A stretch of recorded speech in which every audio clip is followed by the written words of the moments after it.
إمام المتقين قائد الغر المحجلين سيدنا ومولانا محمد المبعوث رحمة للعالمين وعلى آله الطيبين الطاهرين وأصحابه الراشدين المهديين.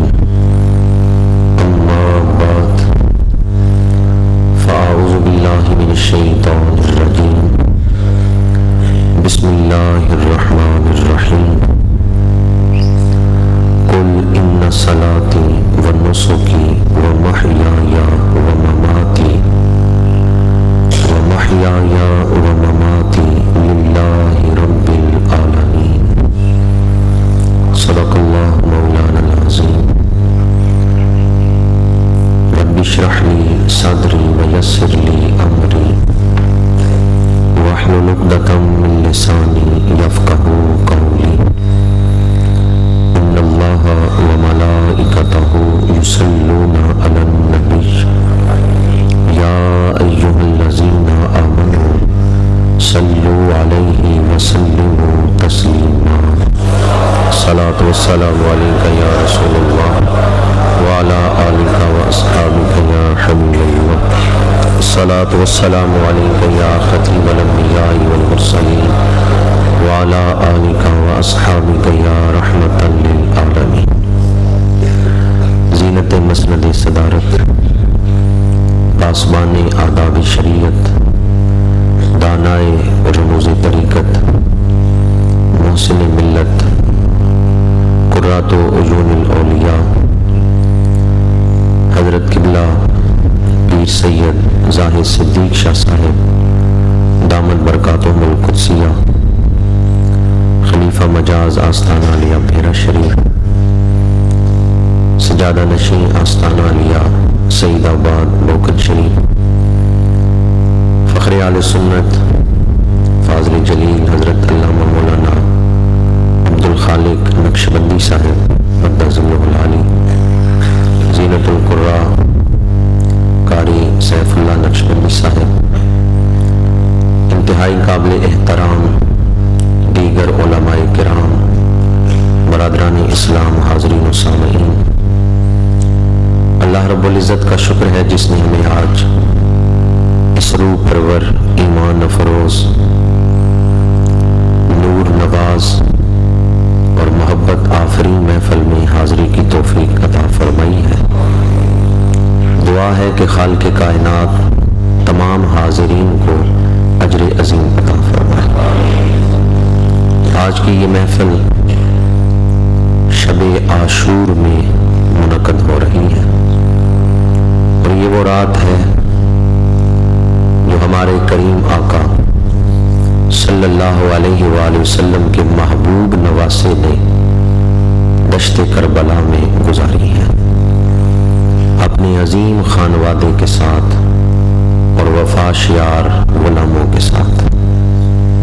ہم اس وقت موجود نہیں تھے، لیکن آج شب عاشور میں یہ محفل منعقد کر کے ہم اس عزم کا، اس جذبے کا اظہار کر رہے ہیں کہ اگر اس دور میں ہوتے تو ہم بھی یقیناً حسینی ہوتے اور امام عالی مقام کے غلاموں میں شامل ہوتے، اور اسی لیے یہ محفل منعقد کی کہ اللہ تعالیٰ کل قیامت کے دن ہمیں آل رسول کے غلاموں میں شامل فرمائے۔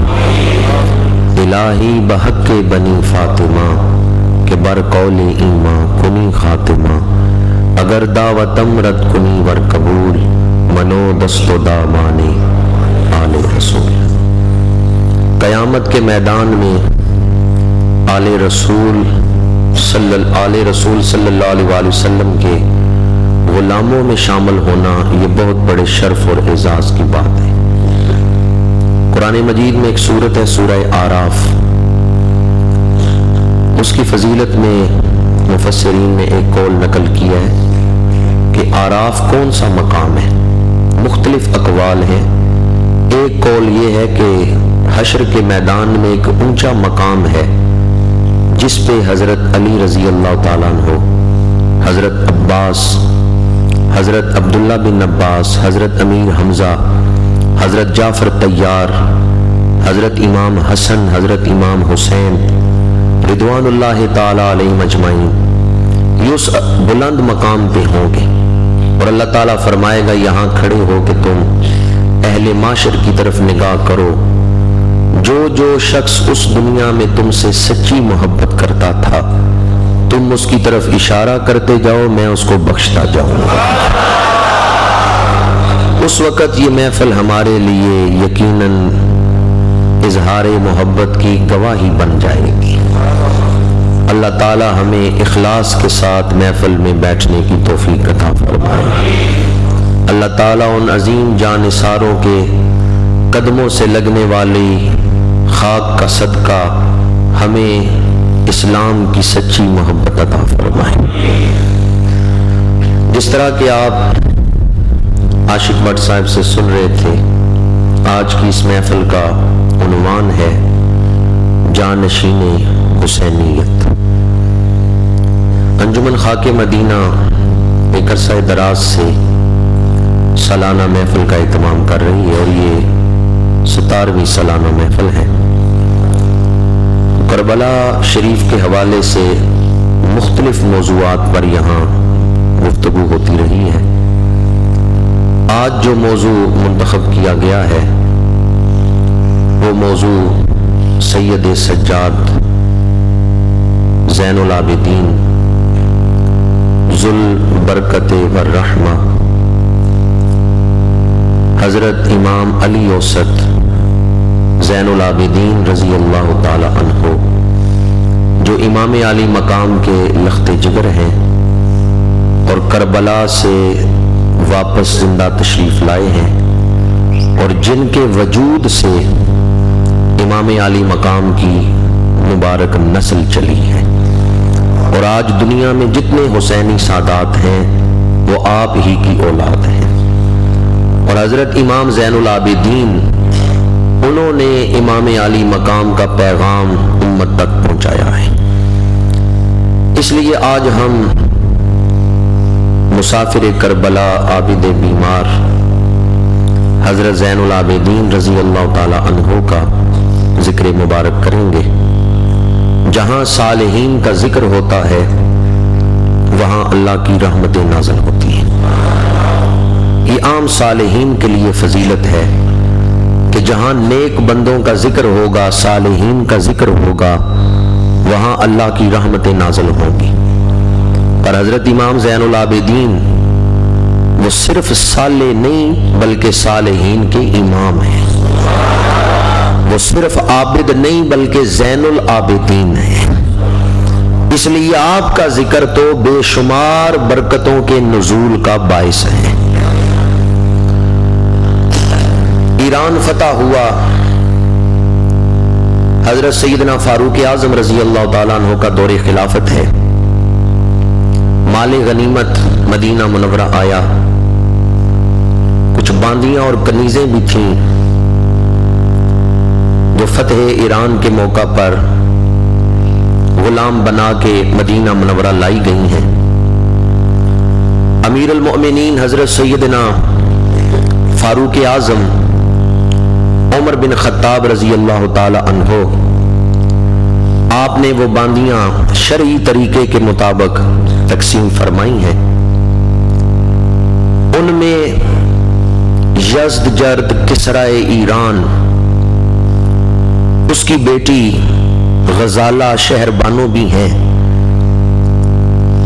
جب ان کے لیے فیصلے کا وقت آیا تو قربان جاؤں فراست فاروق اعظم پر اور آل رسول کے ساتھ ان کی محبت پر، حضرت سیدنا فاروق اعظم دعائے مصطفیٰ، عطائے خدا، امام العادلین، متمم الاربعین، امیر المؤمنین حضرت سیدنا فاروق اعظم رضی اللہ تعالیٰ عنہ نے فیصلہ کیا، فرمایا یہ ایران کے شہنشاہ کی بیٹی ہے اور حسین ابن علی رسول اللہ کے نواسے ہیں۔ شہزادی اس بات کی حقدار ہے کہ اس کا نکاح کسی شہزادے کے ساتھ ہی کیا جائے، اور میری نظر میں مدینہ منورہ میں شہزادہ ہے تو حسین ابن علی ہے۔ جب حضرت سیدنا فاروق اعظم نے یہ رشتہ جوڑا ہے تو وہاں دربار خلافت میں حضرت سیدنا علی المرتضی شیر خدا حیدر کرار رضی اللہ تعالیٰ عنہ بھی تشریف فرمائے۔ جب انہوں نے یہ فیصلہ سنا تو ان کا چہرہ خوشی سے چمک اٹھا اور مسکرا کے انہوں نے حضرت امام حسین کو ایک خوشخبری دی۔ فرمایا حسین تمہیں مبارک ہو، اس خاتون کے بطن سے تمہیں وہ پاکیزہ اولاد ملے گی جو رسول اللہ کی امت میں سب سے پاکیزہ نسل ہوگی۔ صحیح فرمایا آپ نے یا نہیں صحیح فرمایا؟ اگرچہ حضرت امام علی مقام کی اور ازواج بھی تھیں، لیکن آپ کی جو نسل مبارک چلی ہے وہ حضرت شہر بانو سے ہی چلی ہے۔ تو حضرت علی شیر خدا نے اس وقت جب ابھی رشتہ طے ہوا ہے اس وقت ہی آپ کا چہرہ خوشی سے چمک اٹھا اور فرمایا بیٹا حسین تمہیں مبارک ہو، اس خاتون کے بطن سے تمہیں حضور کی امت میں وہ اولاد ملے گی جو ساری امت میں پاکیزہ ترین اولاد ہوگی۔ رشتہ ہو گیا، نکاح ہو گیا، جناب شہر بانو کو پاکیزہ ماحول ملا ہے، وہ اپنی قسمت پہ رشک کرتی ہیں۔ اللہ کا شکر ہے ایران فتح ہوا ہے اور میں مدینہ منورہ پہنچی ہوں۔ اللہ کا شکر ہے کہ میں جنت میں پہنچ گئی ہوں۔ اور حضرت شہر بانو کے ارشادات میں یہ ارشاد بھی ہے، وہ فرماتی ہیں مجھے امام حسین سے اعلیٰ رشتہ دنیا میں مل ہی نہیں سکتا تھا۔ میرے اوپر اللہ کے کتنے کرم ہیں اور فضل ہیں کہ مجھے کس ہستی کے لیے اللہ نے منتخب فرمایا ہے۔ پھر آپ کے بطن مبارک سے جب حضرت امام زین العابدین کی ولادت ہوئی تو حضرت امام علی مقام نے پوچھا اپنی زوجہ سے کہ میں نے بڑے بیٹے کا نام تو رکھا ہے علی، آپ کے جو بڑے بیٹے تھے میدان کربلا میں شہید ہوئے ان کا نام بھی علی تھا، علی بن حسین۔ فرمایا بڑے بیٹے کا نام، یہ جو تقسیم ہے نا اکبر اوسط اصغر یہ تو بعد میں ہوئی ہے، آپ نے فرمایا میں نے بڑے بیٹے کا نام تو علی بن حسین رکھا ہے، تو اب اس چھوٹے بیٹے کا نام تم کیا رکھو گی؟ تو جناب شہر بانو نے کیا پسند کرو گی؟ تو جناب شہر بانو نے کہا کہ جب میرا رشتہ ہوا تھا تو حضرت علی شیر خدا نے مسکرا کے کہا تھا میرے وجود سے ایک پاکیزہ نسل چلے گی، تو میں چاہتی ہوں اپنے بیٹے کا نام اپنے سسر کے نام پر ہی رکھوں، میری بھی یہ خواہش ہے میں اپنے بیٹے کا نام علی رکھوں۔ تو حضرت جناب امام علی مقام نے اس بات کو پسند فرمایا اور دوسرے بیٹے کا نام بھی علی رکھے۔ پھر یہ تقسیم ہوئی ہے، ایک علی اکبر ہیں، دوسرے علی اوسط ہیں اور تیسرے بیٹے علی اصغر ہیں۔ یہ اکبر یعنی سب سے بڑے، اوسط درمیانے اور اصغر چھوٹے، یہ تقسیم پھر بعد میں ہوئی۔ آپ کے تینوں بیٹوں میں علی کا نام چلتا ہے، شیر خدا کی نسبت چلتی ہے۔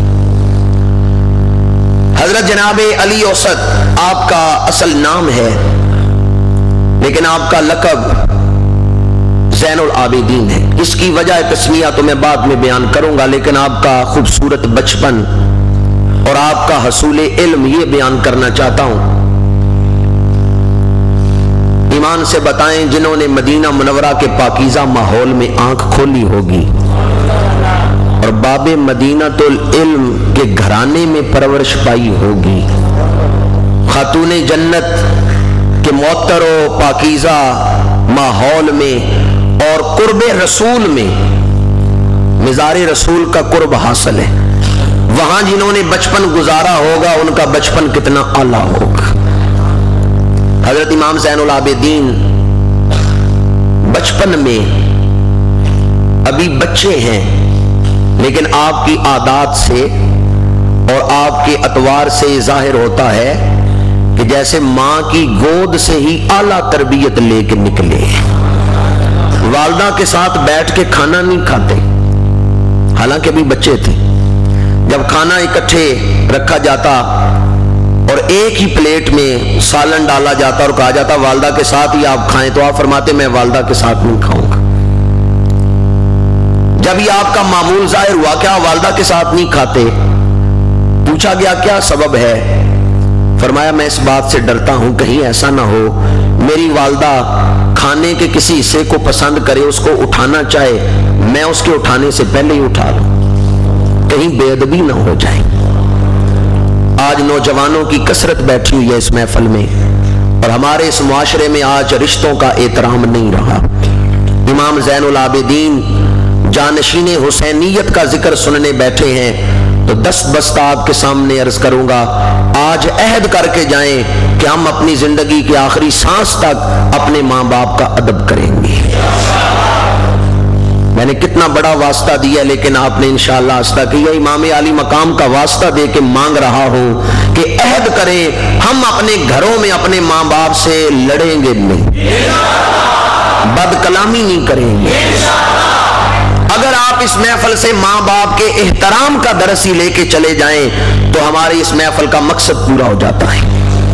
حضرت امام زین العابدین ابھی بچپن ہے، ابھی درسگاہ میں قدم نہیں رکھا، اس وقت بھی اتنا احترام آپ کے عادات میں اور اطوار میں شامل ہے۔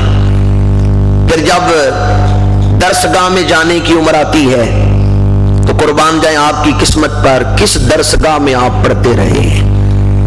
حضرت امام حسین درس حدیث دے رہے ہیں، امام زین العابدین بیٹھ کے سن رہے ہیں۔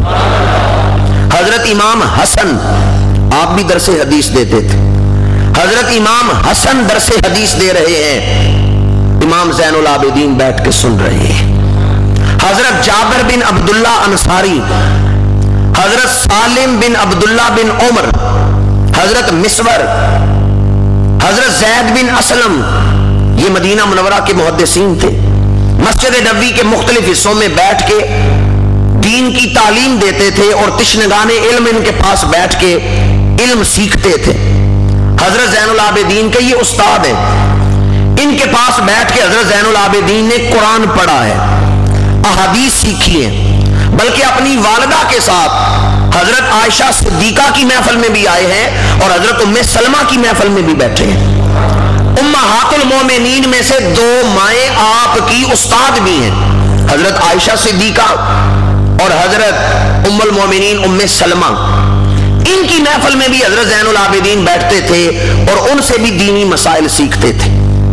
آج بعض لوگوں نے دین کے نام پر دہشت گردی شروع کر کے دین کو ہی بدنام کیا ہے، وہ پاکستان کے بھی دشمن ہیں اور اسلام کے بھی دشمن ہیں۔ ہمارا دین تلوار سے نہیں پھیلا، ہمارا دین تو رسول اللہ کے کردار سے پھیلا ہے۔ یورپ کے ایک بہت بڑے پادری نے بھی اسلام کے خلاف بیان دیا تھا کہ اسلام تلوار سے پھیلا ہے، اسلام رسول اللہ کے کردار سے پھیلا ہے۔ بے شک اسلام میں جہاد کے اصول، جہاد کا اذن، جہاد کے آداب، مقاصد، یہ سارے قرآن و حدیث میں موجود ہیں، لیکن اگر آپ گہری نظر سے قرآن اور حدیث کا مطالعہ کریں تو اسلام ایسا دین ہے جو علمی سرگرمیوں کی حوصلہ افزائی کرتا ہے، اور رسول اللہ صلی اللہ علیہ وسلم نے جو انقلاب برپا کیا ہے بے شک اس میں جہاد کا ایک پہلو ہے، لیکن اس میں جو غالب عنصر ہے وہ علمی انقلاب ہے۔ حضور انقلاب لائے ہیں تو اپنے علم کے اظہار کے ذریعے، اخلاق کے اظہار کے ذریعے اور اپنے کردار کے ذریعے۔ آج جو لوگ اسلام کی طرف معاذ اللہ تلوار یا دہشت گردی کو منسوب کر رہے ہیں، حضرت زین العابدین کا بچپن اور درسگاہ کے حوالے سے ایک نقطہ بیان کر رہا ہوں، علم کی اشاعت کے حوالے سے اسلام کا کردار۔ جنگ لڑی جاتی ہے تو تلوار سے لڑی جاتی ہے۔ اس دور میں جو جنگیں ہوتی تھیں ہتھیار کیا تھے؟ تلوار۔ حافظ بیٹھے ہوئے ہیں اس جلسے میں، پورے قرآن میں آپ تلوار کا لفظ نکال کے دکھا دیں۔ لڑائی تلوار سے ہوتی ہے، قرآن نے کسی مقام پہ تلوار کی قسم نہیں کھائی۔ جہاد کے احکام موجود ہیں، تفصیلات موجود ہیں قرآن مجید میں، لیکن الحمد سے والناس تک پورے قرآن میں تلوار کا لفظ نہیں۔ تلوار کے بعد دوسرا اسلحہ ہے نیزہ. نیزے کو عربی میں کہتے ہیں رمحن. پورے قرآن میں آپ نیزے کا لفظ دکھا دیں. حفاظ بیٹھے ہیں, اگر کہیں سے میں غلطی کروں تو میری اصلاح کر دیں. تیر, تیر کہتے ہیں سہمن. پورے قرآن میں آپ تیر کا لفظ دکھا دیں. اس کے بعد رہ گئی چھری, یہ خنجر, کہتے ہیں سکین. آپ پورے قرآن مجید میں سکین کا لفظ دکھا دیں. ان چیزوں سے لڑائی ہوتی ہے نا, تلوار, نیزہ, تیر, چھری. پورے قرآن میں نہ سیف کا لفظ ہے, نہ رمحن کا لفظ ہے, نہ سہمن کا لفظ ہے, نہ سکین کا لفظ ہے, نہ تلوار کا ذکر ہے, نہ نیزے کا ذکر ہے, نہ تیر کا ذکر ہے, نہ چھری کا ذکر ہے. ہاں قرآن میں ہے تو دوات اور قلم کا ذکر ہے. قرآن نے قسم کھائی تو نون والقلم وما یسطرون. قرآن نے ذکر کیا ہے تو علم کا ذکر کیا ہے. قسم اٹھائی ہے تو قلم کی قسم اٹھائی ہے. قرآن نے قسم اٹھائی ہے تو دوات کی قسم اٹھائی ہے. نون والقلم وما یسطرون. لکھنے والے لکھتے ہیں, سطریں بن رہی ہیں. قرآن ان سطروں کی قسمیں اٹھا رہا ہے, لکھائی کی قسم اٹھا رہا ہے. اب میں فیصلہ آپ پہ چھوڑتا ہوں, جس کتاب میں تلوار, نیزہ, بھالا, تیر, چھری ان کے الفاظ نہ ہو بلکہ قلم اور دوات اور سطروں کا ذکر ہو, وہ کتاب دہشت گردی کو پھیلا رہی ہے یا علم کو پھیلا رہی ہے. اسلام علم حاصل کرنے کی دعوت دیتا ہے. میں اپنے موضوع سے دور نہیں جانا چاہتا, ابتدا میں ہی اپنی گفتگو کا پیغام آپ تک پہنچانا چاہتا ہوں. آج دنیا میں امریکہ سپر پاور ہے, کوئی وقت تھا روس بھی سپر پاور, یورپ کے ممالک سپر پاور ہیں. پر میری ملت کے جوانوں, بڑی ذمہ داری سے یہ بات کر رہا ہوں, تم بھی سپر پاور ہو. ان کے پاس مادیت کی طاقت ہے, تمہارے پاس روحانیت کی طاقت ہے. ان کے پاس